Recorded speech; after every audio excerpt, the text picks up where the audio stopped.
Hey, what's up, guys? Jeremy here. I'm coming at you from Stockholm, Sweden. I'm out here recording my record, so I've been a little off the radar for the last couple of weeks. But I figured now would be a perfect time to get this up on my YouTube channel because I finally found the file of my original audio with Thomas Dolby. I did this interview with him last year in Laval, just outside of Place Belle. And with Foreigner 4 being reissued in a brand new box set, I thought it would be the perfect time to get this out because Thomas talks all about recording that record and the major input he had on songs like I've Been Waiting for a Girl Like You and Jukebox Hero. We also talk about working with Mutt and the Def Leppard guys on Pyromania and the stuff he did in it. It's a really, really cool interview. So check it out right now, and I'm going to have some brand new content for you coming soon to the channel when I'm back in Canada. So if you don't subscribe, make sure you like and subscribe to get more cool stuff like this. And yeah, here's Thomas Dolby. Hello there, my name is Thomas Dolby, and you are checking out The Jeremy White Show. Hey, what's up, guys? Welcome back to The Jeremy White Show. Make sure you like, subscribe to get more cool stuff like this. Joining me this afternoon is the one and only Thomas Dolby, currently on tour with the Totally Tubular Fest. Incredible artists and nostalgia. Going to bring back so many memories from the 80s on this tour tonight here in Place Belle in Laval, just outside of Montreal. And excited to be doing this again for round two because our Zoom didn't necessarily pan out, so... Yeah, we tried it on the tour bus while I was rolling. Yeah. And it was good for a few minutes and then kaput. It's funny how that happens, right? Like, you think you're going to be okay, and then you're driving through the mountains, and then all of a sudden your Zoom drops out. So Yeah, but it's better than the old days. Yeah, because you'd have to phone in, like literally be on the phone. Satellite. I used to have these weird satellite briefcases and things, you know. That's true. Back in the day, you had like the whole like kit and everything, right? Yeah, you weren't around then, but... No, I was not. I wasn't even like a thought in my parents' eyes at that point. Yeah. So how's the tour going so far? I mean, like you kicked this off earlier this summer. You got a couple of dates left doing Montreal, Toronto. How's the tour been going? How does it feel to be back on stage? It's great, actually. And I mean, you know, since I started touring, the overall level of professionalism and production slickness is just amazing. You come to a venue like this and they're set up for a different entourage to come through every day. So they got, you know, laundry and catering and great dressing rooms and get the whole setup. Whole setup, and so it's so much easier than it used to be. And I'm very comfortable, really, you know, on a tour bus. I mean, compared to hotels and flights every day, which is really soul destroying. You know, you just come on stage, I go straight in the back of my bus, and I wake up the next morning outside the next venue, and it's much easier. Yeah, and especially with like the cost of flying and just the economics about it these days. I mean, every artist I talk to, like, it's just gone ridiculously expensive to go on the road. So I guess if you can cut costs at every opportunity, I mean, you're going to do it. It's expensive either way, but hey, I mean, you know, it's fun to be out there again. Some of my contemporaries from the 80s, that some of them I've known for years. I think Modern English first supported me in 1982. Right. Tom Bailey I've known from about the same time. Some friends of mine used to squat in South London with him, if you know about squatting.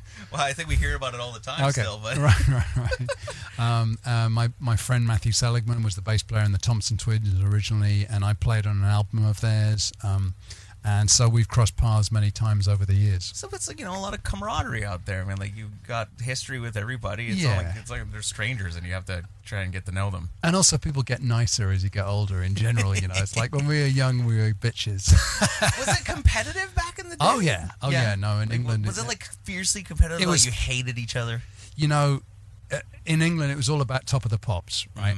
And the BBC had this big round building in White City.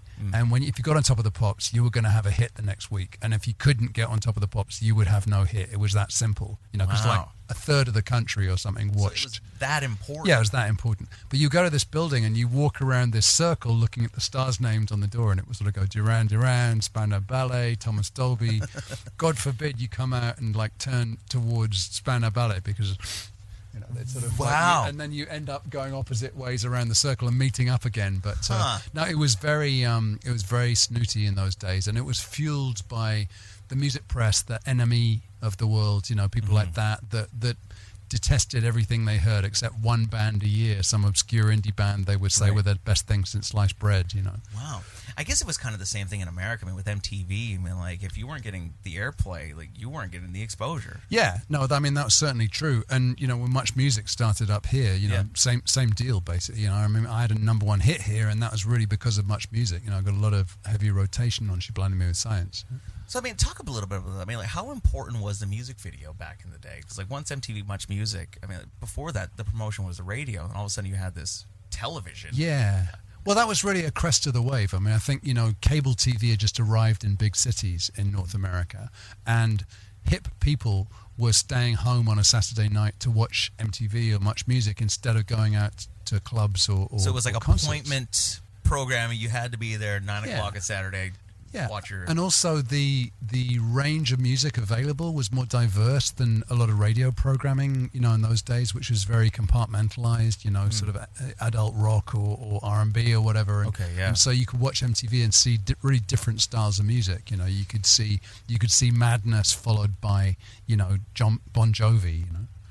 And it's funny you say that, because if you listen to say CHR radio today, you've got such a close, I guess you could say, there's a certain genre to it. I mean, you're either listening to Calvin Harris and David Guetta and Selena Gomez and Katy Perry. I mean, you won't hear Bon Jovi of today, or you won't hear the Struts or modern rock bands on that format. But back in the day, you'd get all that. You'd hear the Def Leppard, and then you'd hear the Whitney Houston, all within the same hour.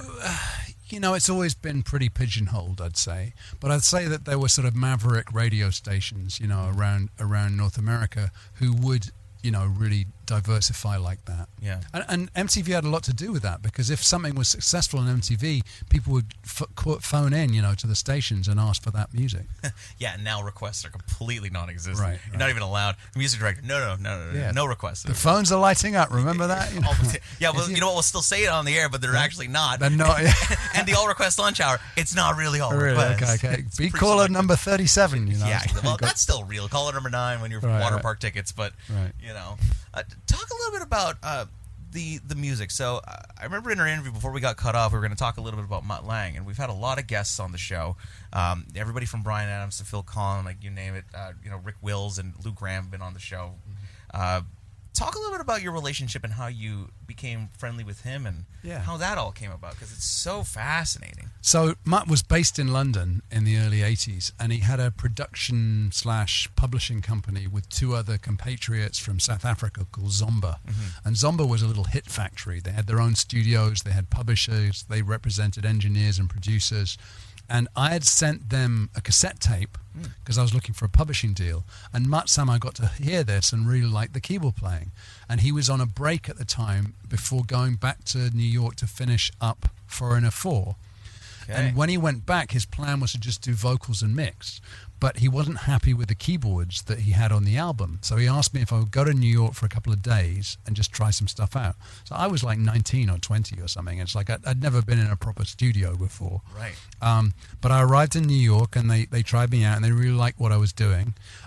So they basically gave me carte blanche. But they were doing vocals during the day, and they would leave me in the studio with a relief engineer overnight and come back in the morning. So then you'd have comps in the morning to play, or and there was a laminated menu from SIR of synthesizers that I could rent. Right? So I was like a kid in a toy shop. It was fantastic. So I mean, I remember, and in those days you had analog tape. So they would say, look, you've got these 4 tracks to fill up, or these 6 tracks to fill up, and they'd come back in the morning and see what I'd done. Wow. And they gave me just that for Waiting for a Girl Like You. I was just going to ask about that. And said, maybe try some atmospherics. And so what I did was I had a monophonic synthesizer, and I recorded a different note in the key of, I think it was A minor, on each, sustained note. And then I pushed the faders up and down and played it like a mellotron. And so the intro to Waiting for a Girl Like You is actually me just pushing these faders up and down. Wow. And then the groove comes in. And they came in the morning, and I played it to them, and there was sort of this hush. And Rick Wills said, it's a bit like massage music, isn't it? He said, actually, I could murder a good massage. but it's kind of a compliment, though. Yeah. But Mutt and Mick Jones really liked it, and they were willing to take a chance with it.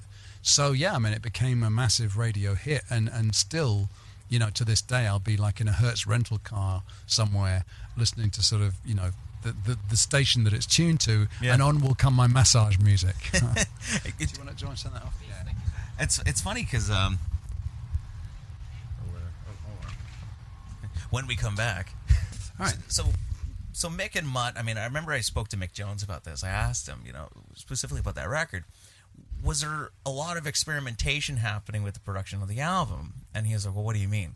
was like, well, Mutt was sort of the innovator when it came to drum machines, from, programming on the Fairlight and, the Synclaviers later on. I mean, like, was there any of that stuff happening with samplers?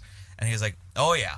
There was definitely, we had our arguments and stuff in the studio because, I thought it was this way, he wanted it that way, and we really butted heads. When it came to your parts on the record, was there a bit of apprehensiveness on the band's part to say, well, that's not really Foreigner, like, what are we doing with these keyboards? I never heard that. I mean, they seemed to be very supportive of what I was doing from the beginning. I remember that, there was one song that they did, which had actually been inspired by my demo, Urgent. I had one of my songs on my demo was called Urges. Oh, wow. And had these sort of slippy, slidey synths on it. And they said, put some of those slippy, slidey synths on the way you did on Urges. That's the way they describe them, slippy, slidey. Yeah, something like that. Nice. But Mutt was very experimental, but as you know, an incredible perfectionist. Mm-hmm. And so you would be on your 13th take or something, and you say, how was that? And you go, well, bar 5, note 3 was a little bit previous, Tom. So, oh, you want to just punch in and out for that? No, we'll just go for the whole thing again. And in those days, it meant deleting the previous take. Yeah.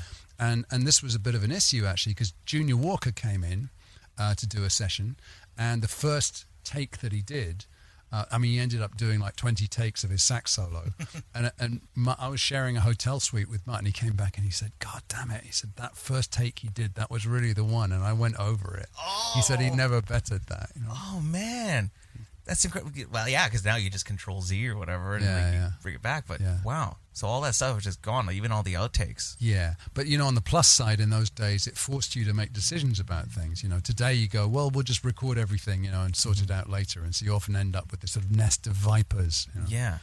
So talk a little bit about the gear you use in there. I mean, you had this laundry list of, Kid in the Candy Store from when it came to synths. I mean, how did you decide on what to use? And talk a little bit about the sounds. Yeah, my go-to really in those days was a Micro Moog, which was single note polyphonic and very simple to program, and a Roland JP4, which is 4 notes at a time, which you could play chords with, but it only had 8 memory locations. So again, you had to be, if I wanted to store a sound, it meant deleting one of my old sounds. So all the way along, you're forced to sort of make decisions like that. And then I would, off the SIR menu, I rented a Prophet 5, which was available then. I think it might have had an Oberheim of some sort as well. But, I like the machines that I know really well, that I really know what I'm doing. Mm-hmm. Yeah, and it's these guys are trying to create music, and you're sort of brought in to take it to another level in a sense. I mean, there must have been a lot of pressure there, because it's well, you're either going to use it or you don't. Is that sort of the attitude to it? I didn't feel the pressure. They were just happy for me to go nuts and at night and just come in the morning and cherry pick the stuff that they liked. And I'm sure they didn't. There must be stuff that they threw out, But I think Mick Jones and I sort of clicked as musicians. He when I first got there, he had his roadies set up a jamming space in the studio. It's I don't jam. It's not what I do. It's my fingers are always 2 bars behind my brain. So it's I can type faster than I can play. So that was a bit weird, but I think we had a basic affinity, and we always got on well musically. And it was actually very different from other experiences I had with Mutt, where I was a lot more technical. Like, for example, Def Leppard, he would just have me duplicate every string of the guitar. Oh, wow. He'd figure out what the inversions were on a guitar. He plays guitar as well. He'd figure it out. He'd go, no, can it actually jump up an octave and play an A flat, and I'd play that on the synth. And he wanted to exactly duplicate the sound of that string of the guitar, even if it had a bit of a bend in it, Right. And the goal was to make it disappear altogether. So you go, well, Mutt, if it disappears altogether, why are we spending days doing that? No, it's got to be that way, Tom. Right. You hear the production in total, and you sort of realize. Well, you listen to a lot of the isolated tracks that have come out from the multi-track over the years on YouTube, and for the longest time, people would try to replicate that photograph chorus guitar sound, but meanwhile, most of it is keyboard underneath that. Exactly. And that's interesting. I've never heard those multi-tracks. So that would be what you're hearing is me duplicating those tracks. Even in the pre-chorus, you got the like, if you listen to it just on the radio, it's blended onto the guitars, but without it, it sounds really naked. Yeah, it's interesting, isn't it? Yeah, no, he's an absolute wizard with sound. And it drives some people nuts. I know Brian, it drove him completely nuts because, he as I understood it, Brian had never taken more than about a month to make an album before he worked with Mutt. And Mutt, you're lucky if you get a kick drum sound in the first month with Mutt. I remember when I spoke to Brian, and he told me the crazy story about Mutt. They were working on some song for like, I don't know, it was like 6 weeks or something like that, and they just couldn't get this verse to work. So one morning, Mutt was just like, okay, well, hold on. And he arm recorded everything except the drums, and then he arm recorded over everything, and then dropped out at the chorus. And Brian was like, what are you doing? And Mutt was like, well, you didn't like the verse, so let's just write a new one. And he completely deleted everything. I'm like, do you remember what it was? No idea what it was. It was gone. I just know it wasn't good enough. That's amazing. And all the while he's doing this, he's staring out of the window in his English country estate, and it really gnarls at him that the trout lake is not quite symmetrical. So he has like the builders come in to dig a little bit more on one end of the trout lake so it lines up between his speakers, because he always plants his head right between the speakers. Wow. It's it's hilarious like hearing stories like that, because it's like it's such an detail oriented thing, but the product speaks for itself. Oh yeah, absolutely. Yeah. Did you have any of those like what am I doing here like scenarios working with Mutt, saying like this is taking like wait like did you question your abilities at all? Or we were at Electric Lady doing Foreigner one time, and Mutt suddenly goes, "We've been in the studio for hours. What are we doing, guys? Let's go to the park. Get a limo, let's go to the park." So we pile into this limo, and as he's driving, he says to the driver, Isn't that big toy store around here somewhere? The guy goes, FAO Schwartz. And he goes, yeah, stop there. He goes in and he buys every type of Frisbee that they have. Right? And we go out in Central Park, and 5 minutes of hurling Frisbees around, jumping in the air. He goes, what the heck are we doing here? We should be in the studio making an album. Everybody piles back in the limo and goes back. It's very quirky, you know. Wow. And just straight back to the studio. Yeah. Working out the 13 hours. Wow, that's amazing. So when he brought you in to work on the Def Leppard stuff, what was your main role in that?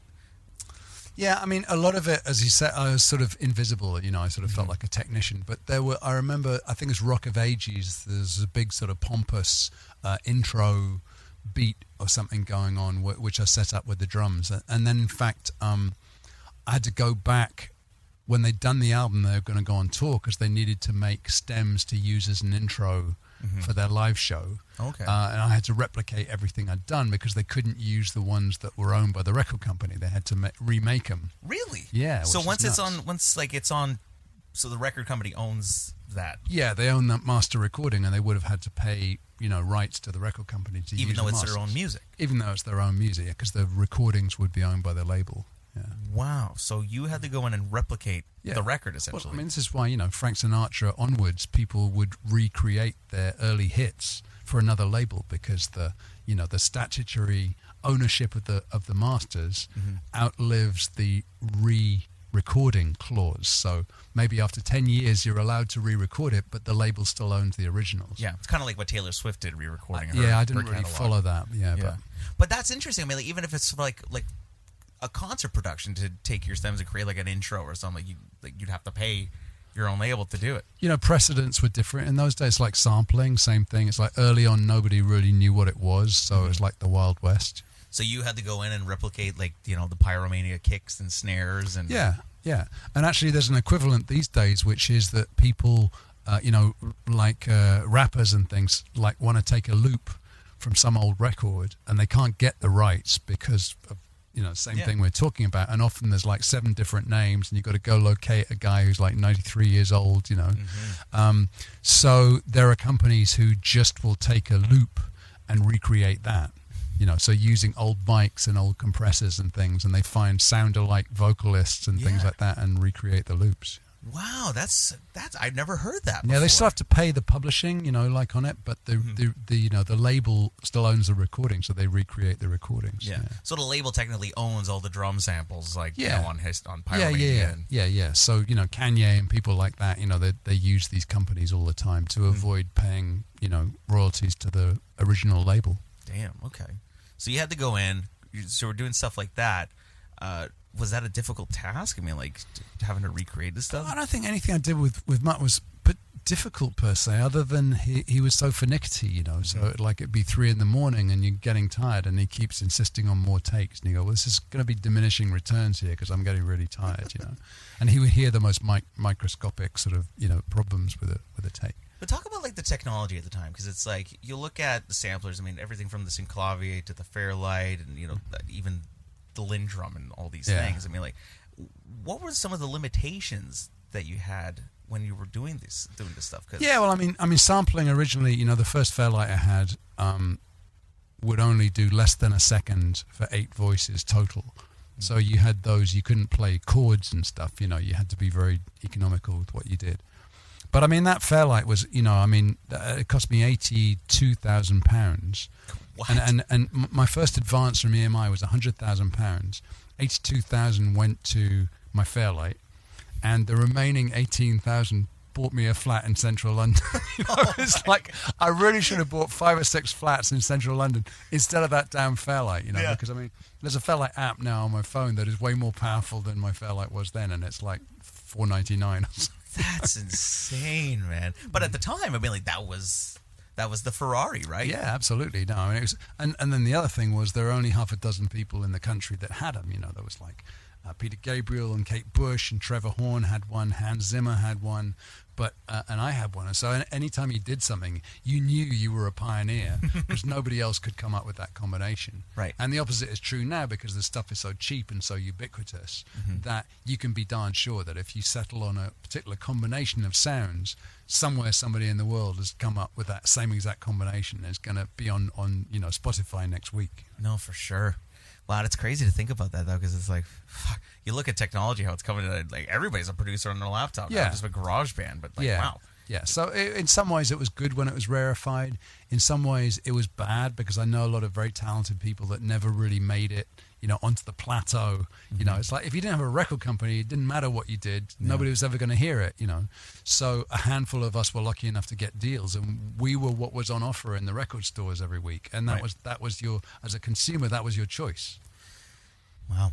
It's crazy how just it's changed so much, because now Spotify and Apple, you just throw your stuff up there and you either get separated from the good ones and the bad ones. The good ones get all the streams. Well, that's right. And there's a long tail, you know, and if the algorithm decides that you belong in the long tail, then you're never going to make it back up, you know. So it's like, how do you game the algorithm? It's sort of like a video game, you know? Well, you know, they even talk about, you know, the difference between radio play that pays the artist versus streaming these days. And it's like, oh, you got all these artists that say, oh, only the top 1% actually make money on the streams and the playlist. But I think it was Bill Maher, he told the joke. He's like, yeah, we call those the good ones.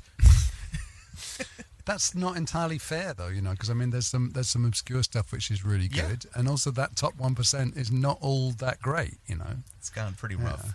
Yeah. So with this tour and everything, what's next? I mean, like, you got some new music possibly in the works? You want to keep getting on the road and doing these shows? So I've been teaching for 10 years at university in Baltimore. I teach a film music course at Johns Hopkins University. They have a conservatory called Peabody Conservatory, and I created this course, and I'm now on, I think, my 8th cohort of students that have come through. And I really enjoy that, and it's like, you know, when I was their age, there were no university courses for me, you know, so I left school at 16 and went out on the road. And bought a Fairlight. And eventually bought, I mean, you know, a little bit of luck, you know, as well as the talent, but they won't all have those opportunities, so I might as well pass on the knowledge, you know. And I just feel at this point in my life, that's a more useful thing to do than be making albums that you know, nobody will necessarily get to hear without a big sort of push behind me, you know. Right. Well, I mean, giving back in a way, I mean, that must feel really good. Oh, it feels really good. It feels really good. The flip side is I've got a regular job, you know. I've got a straight job. I'm working for the man, you know. It's Which like is fine. I mean, it's fine, you know. Johns Hopkins, so great perks and you know, great. A friend of mine plays lacrosse for the team for the team. So really, okay, yeah. Colton okay, Marquis, big shout out, Colton. Okay, that's interesting. So I think a friend of mine does as well. Piper Bond, but I'm not sure if he's with Baltimore or anything. I think he's with Utah now. I don't follow lacrosse anyway. I do really enjoy the teaching. it takes away your liberty a little bit. You know, it's like coming out here on the road has a sense of freedom about it, which is really Do you great. have a substitute teacher right now? Like, how Oh does well, that no, work? it's summer vacation. That's why sure. I'm able Okay, to so it do works this. You know, out. so it works out. You know, so there's like 3-4 months of the year that I can do stuff if I want to, and I've taken the time to do some writing. I've got a novel out, which is historical fiction. It's like nothing to do with music whatsoever. Nice. And it's all about classic sailboat racing. Is sort of the backdrop to it, which has always been my passion. Nice. And I've done that sort of evenings and weekends and occasional vacations from university over the last 5 years. Nice. Well, you got a lot of stuff going on. I do. Busy. I I mean, do indeed, yeah. the road's always going to be there. Yeah. You know. That's true. Well, no, it's not necessarily a given, you know. Well, you know what? The audience is getting older. Yeah, Here we are. We're all getting older, you know. Definitely not a spring chicken anymore. But getting no, I mean, I enjoy bounding around there, and I think people are quite surprised by my energy level. But I've been sort of storing it up for a few years because I haven't been out on the road much. You know? Blow it all now, and then you go back to the classroom in the fall time. Exactly. Yeah. And then my students have no idea who I am, you know. Like their parents told me to go do my course. It's like, you should go. Like the kids, who? Get out of the arenas. Go back to the classroom. My God. I know we're running out of time, but real quick, you put out a really cool update on your YouTube channel, specifically talking about your hair. Mm-hmm. What's going on with the hair? So so I'll tell you backstory for me. I was morbidly obese my whole life. I went for weight loss surgery. Wow. A couple of years ago. Hair loss ran genetically in my family. Between that and the obesity and the weight loss surgery, lost almost all my hair on top, was balding. I went for a hair transplant back in September. Right. Got an FUE hair transplant where they harvested hairs from the top. This is the most hair I've had in since I was a child. Looks great. And it freaking feels amazing. Yeah. Talk a little bit about your journey, because the video, I was like, holy shit, like, doesn't even look like him. It looks like a totally different guy. Like, it must feel amazing. So what did you get done? So here's the thing. So I started shaving my head when I was in my early 30s, and I sort of did it proudly. You know, it's like I said I came out as a bald man. You know, and you owned it. I owned it, made it work for me. And it was at a time also when, you know, footballers and things were shaving their head by choice. You know, David Beckham and people were sort of, you know, had these. Britney so Spears. It was a look. That's a bit different. But no, I mean, it was a look that was cool and trendy and so on. And I did that for, you know, 30, 40 years, and then I was getting this tour together, and I just sort of thought, we can't do a makeup. It's like it's hard to really sort of design a new look and everything if you don't. The first thing that you do if you do a makeup is, what am I going to do with my hair? You know, makeup and piercings and tats and clothes and all the rest of it. But you're just sort of very limited, you know, with a shaved head. And also, I think that moment in time when, you know, shaved heads are really cool has maybe sort of come and gone. You know, still a few guys around, you know, the Vin Diesels of the world or The whatever. Rock. Yeah, whatever. But it's not something that you would do by choice if you could grow hair of your own, right? It's not that trend anymore. Conversely, if you look at soccer players now, they're mostly shorn on the back and sides, and they've got it longer on top. Yeah, so or they got like a mullet going. Or... It's kind of a good moment in time, actually, to do something different. So I looked into the possibilities, and what I went with is what's called a hair system, which is sort of based on skin. It's human hair. Okay. It's basically sort of glued to your head. Nice. You can go back, you know, once a month or so and get it. You can style it any way you like. You know, once it's on, you shampoo and you swim and you do everything. So it's like having normal. It's like having normal hair, which I've forgotten how to do, incidentally. So I'm going to relearn that all again. Right. You know, but it just, you know, I sort of did it, and I looked at some photos, and I thought, okay, I can completely change my wardrobe now. I can, you know, have a different look. Yeah. You know, I got thin and fit as well to go out on the road, and felt really sprightly and energized, you know, so it's like I feel good. Yeah. And the reaction generally has been, you know, number one, people say, Thomas, we love you anyway. You know, it's about your music. You know, we don't care what you look like. Still. Then they say, whatever makes you happy looks fine to me, you look good. And thirdly, people say, you know, it's fantastic that you're so open about it, because when I was younger, it was a big stigma. It's like if a guy came in with like a ridiculous rug on his head, you sort of, well, that's you know, it. it's like, I mean, he must be having a midlife crisis or something. Yeah. But I mean, the thing is, these days everybody makes modifications, right? You know, and it's sort of okay to do that. You come in with like a whole new style, and your friends go, yeah, good, whatever, you know. Yeah. And why should that be limited to just certain ethnicities or age groups? You know, it's like, why not do it? And but there's no reason to be all covert about it. So I decided to do that YouTube video and talk about it and stuff. And I got all sorts of offers for endorsement deals and things like that. There you go. But I mean, that's not what I'm about, and I wanted to be honest and sincere about it and hopefully inspire. I mean, I look out from the stage and I see a sea of bald pates, Yeah. So to say to them, look, it's okay, to take that step if you want to do that, I think is quite significant. No, absolutely. And I think it's incredibly inspirational, too, because there is still a stigma about, male hair loss. I mean, you can either be bald and proud or you get something done and then it's like, hey, did you see Thomas? This fucking thing, what's going on over there? Like, oh, you got your hair done. You got a hair transplant. Oh, you went bald.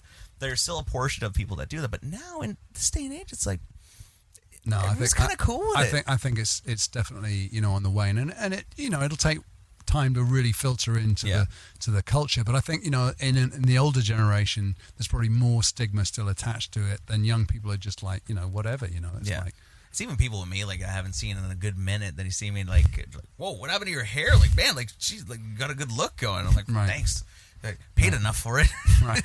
But it's great. I mean, it looks awesome. And like, you must feel great having it. Yeah, it does. I mean, I forget all about it, and then I get up in the morning and sort of, go to do a sound check. It's like, I forgot I've got bed hair. Yeah. That's it. Now you got to style it and the whole thing. Yeah. And So it's a whole new era. I'll see whether I want to keep it up. It's not a given that I'll keep it up necessarily. In some ways it's... Well, that's the good thing. It's reversible, right? It's reversible. Or you can do something completely different. Tour hair. And then, and then when you're off tour, that's it. You go back to au naturel. Yeah. Okay. I love this. This is great. 30 minutes. Yeah, we're running into it. One last question, and we'll wrap up here. Okay. The Astronauts record, early 90s, you had Eddie Van Halen guest on a couple of tracks. Mm-hmm. Huge Eddie Van Halen fan. Big Eddie audience on the channel. What was your relationship with Eddie, and how did you get him to play? Because it's the greatest of all time, right? Yeah, absolutely. And I've never heard you talk about Eddie before, so this is what I wanted to know. Sure. I want to ask you. So my wife, Kathleen Bella, and his then wife, Valerie Bertarelli, had worked together over the years in TV and stuff, and they knew each other. Kathleen, who doesn't really follow rock and roll at all, has this amazing story about her friend Val had a new boyfriend, and he needs to go to work, and so they drove down, and they drove to somewhere called Irvine and up this sort of path, and there's a trailer there, and she's just talking to Eddie, and he's very friendly guy and everything. He had said to her, like, they'd been out to dinner, and she'd said, "What do you do?" And he said, "I'm the best rock and roll guitarist on the planet." Oh my God. And he went, "No, seriously." That's what he said? Yeah. Oh, that is amazing. And so then she was in his trailer, right, at Irvine, and just talking, and he said, "Look, if you don't mind, I just have to warm up." She said, "Go right ahead." So without looking down, he just picks up a guitar and starts absolutely shredding. And you know how relaxed his face always is when he's doing that, So she can't believe what she's seeing, that this, these little notes are coming out of this guitar. And then she follows him out to the stage with Val, and there's like 15,000 people out there going nuts. She had no idea. She had no idea. I had a great relationship with him. We sort of clicked musically, although we were very shy of each other. We were both an odd mixture of sort of shy and arrogant. And I went up to his studio, which is in the Hollywood Hills, not far from where we lived. It was on a weekend. They were recording the FUCK album during the week, but this was like a Saturday. And so there was nobody around. Was Andy Johns there? So... I'll get to Andy in a second. So we're in the control room, right? And I played him the tracks, and he had like 12 guitars around him on stands, right? And anywhere in the world, you can break the ice with another musician by quoting from Spinal Tap, right? So we're talking about something. He said, "What about like a sort of day tripper type thing?" And he reaches for I said, "Don't touch that. It's never been touched." And he goes, I said, "Did you see that film, This Is Spinal Tap?" He said, "Yeah, man. We went to see that, and it's like somebody followed me around with a camera and put it up on the screen, and everybody fell about laughing." It's like, what? And I realized after spending a few days with him that every day of his life was like a scene from Spinal Tap, So, wow. Which brings me on to Andy Johns. So, Andy Johns showed up because he was worried that Eddie couldn't work his studio without him, right? Oh, man. And he was about 3 feet taller than Eddie, so he gives him a little hug. "Come here, you little Dutch git," he says. He gives Eddie a big hug. But he was clearly on a bender, this weekend, and he'd shown up in this big pink convertible Cadillac. And during the week, apparently, he held it together, but at weekends, he just sort of went on really this sent it. non-stop bender. So after a while, Eddie sent him away. He was no use in the studio. I said, all right. And he was like, all right, you little Dutch bastard. All right, I'll go. I know when I'm not wanted. So he leaves the control room, and we go back to working, and then we hear this crash. And Eddie runs out, and he comes back in and goes, Val's going to kill me. Andy's knocked the arm off one of my statues. Oh, man. Oh, man, this is great. So then we worked for a bit. In the back of the studio, they had a room with 4 of each of their favorite game consoles, like Grand Prix Racer and things like that. Okay. So the whole band could play Like together. Pac-Man and like stuff like that. And like hot dog machines and popcorn machines. It's like a sort of boy cave back there. We worked for a while, and then it was evening, and he said, well, why don't you come down to the house and see Val? So we go outside, and you can see this big Tudor mansion like 30 feet down the hill. He goes, do you want to walk or drive? And I said, well, we can just walk. It's dry. He goes, I never walk anywhere, man. He goes around the corner, and he comes out in a golf cart painted in the Frankenstrat colours. Yes. And we pootle all the way around the hill to get back to the house. And as we're doing it, we hear, Eddie, because he's under Mulholland Drive, and it's Saturday night now, and there's a crowd have parked up on Mulholland Drive in the hope of glimpsing Eddie Van Halen. Oh, that's so it's awesome! Like, as he goes past in his in the golf cart, he's getting this round of applause, and he had the door open when he was playing, so they had a little concert. So everybody was able to hear it. Yeah. Wow. So then we get inside, and it's like. It's quite warm in there, but he insisted on showing me the remote control to his giant fireplace, like this. And Val's going, "It's going to be very hot, honey." And he goes, "Well, turn it up the AC."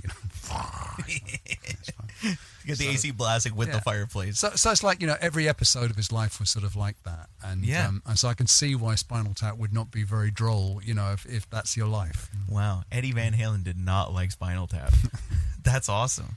Do you remember Def Leppard didn't either, by the way. Really? Yeah, I saw the premiere in London of Spinal Tap, and they were there with their whole entourage, and one of the wives and girlfriends, or groupies or whatever, at the end of it said, why couldn't they do it about a real band like Def Leppard? That's awesome. Oh, I'm going to ask Phil about that. Was Phil Collin there? I think so, yeah. I remember Joe being there, but I'm not sure about Phil. Wow. Do you remember what guitar Eddie used to play all those rhythm tracks on those songs? Yeah. Was it a Frankenstein? Was it a Music Man? I think he used the Frankenstrat on the solo on Eastern Bloc, but the chunky stuff that he was doing on Cigar. Close But No Cigar, I think what he actually used was like a semi-acoustic Gibson or something like that. He had a particular sound that he liked for that sort of damped, using your palm to damp the chords. Yeah, because on the intro parts, like it's definitely like neck pickup. Sound like he's using the wah. It was like sounds like Foreign Lawful Carnal Knowledge, like wet, dry, wet setup. Yeah. So Eddie engineered all that stuff on his own. I think Andy had set it up and just gave him some tracks, but he knew how to work his studio. I mean, I got the impression that he was a guy. I mean, he's a brilliant musician, but I always felt, and sorry about this, the rest of you and Wolfie and so on, but I always felt the band sort of had him by the balls. Really, it's like they didn't really want him working with other people. Yeah. In fact, his brother said to me, we would have been number one with Jump if it weren't for that little whose album Eddie played on. He said, Beat It is what kept us off number one. So I don't want him working with anybody else. Wow. You know what? There was a lot of that politics in the band. I mean, he did a lot of sort of secret appearances here and there through the years, but because of politics, he couldn't publicize it. Yeah.